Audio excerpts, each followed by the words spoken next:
भाई। बाहर समाज में निकलती हूँ तो लोग कहते हैं कि तू जातिहीन है। हे राम, जानते हो मैं पल पल तड़पी हूँ और एक झलक केवल तेरी देखने के लिए मैंने जन्म लिया। हे राम, यदि मेरे मरने से पहले तुम नहीं आए तो मेरा क्या होगा? मेरा यह जन्म भी व्यर्थ हो जाएगा।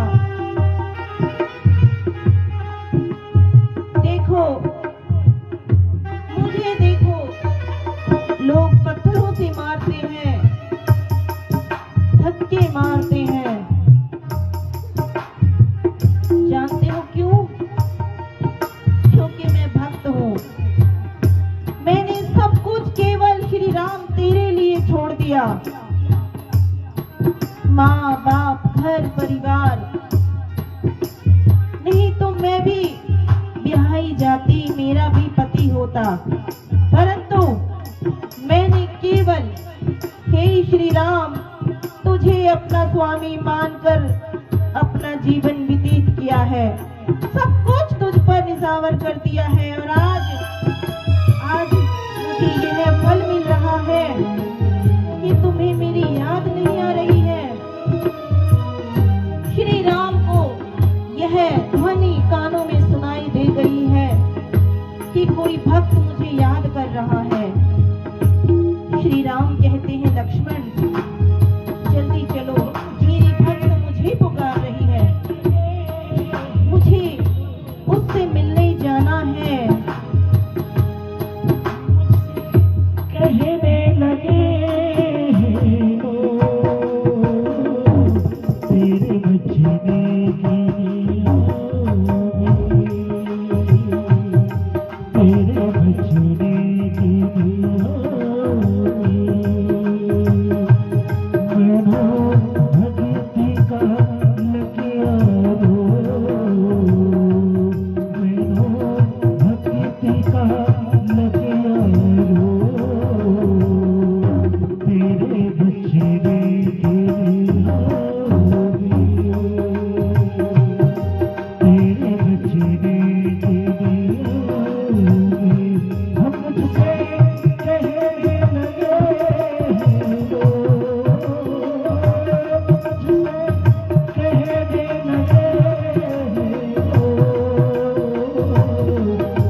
श्री राम सीता माता की खोज में तो वैसे ही थे, वह वैसे भी विचलित थे और वैसे भी दुखी थे। आत्मा परेशान थी और उस पर एक भक्त का ये भाव, भगवान अपने आप को रोक नहीं पा रहे।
श्री राम को देखते ही शबरी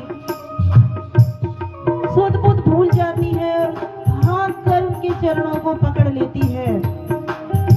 भक्त अपने भगवान को पहचान लेता है, श्री राम के चरणों में पड़ी है, बस रो रही है और अपनी आंखों के आंसुओं से चरण धो रही है। बहुत रो रही है शबरी।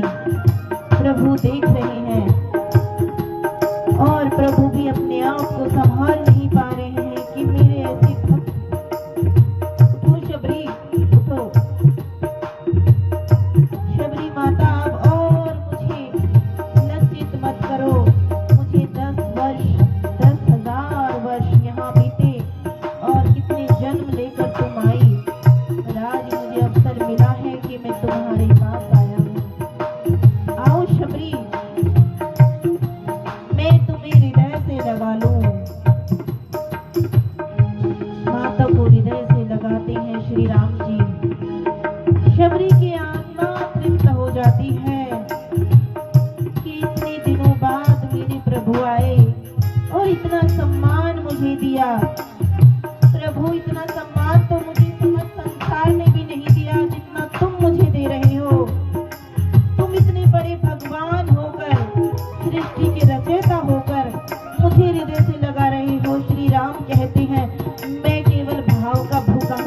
कि तुमने मुझसे प्रेम किया, तुम्हारे भाव से प्रसन्न होकर आज तुमको ये फल प्राप्त हुआ है कि श्री राम तुम्हारे दरवाजे पर स्वयं आया है।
जय जय श्री राम, जय जय श्री राम।